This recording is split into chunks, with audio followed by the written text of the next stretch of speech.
Want to know if your spending habits are aligned with the golden rule of budgeting?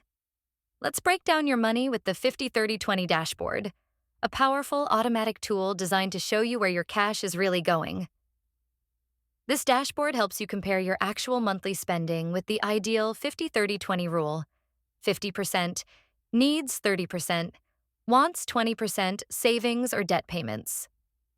All you have to do is select the month, and boom, your data is pulled automatically from your monthly dashboard. Once you've selected your month, it's time for a quick setup.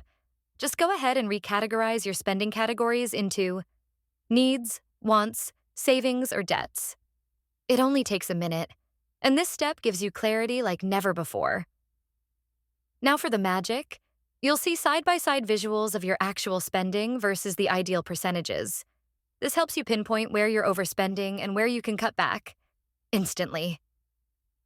Dig deeper with the summary overview, multiple charts, and the legendary top all-time spending categories, all designed to help you make smarter money moves month after month. The 50-30-20 dashboard gives you more than just numbers. It gives you perspective, discipline, and financial awareness.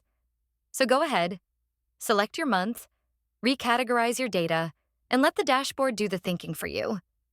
If this helped simplify your finances, like this video, subscribe for more tutorials and let us know. Are you following the 50-30-20 rule?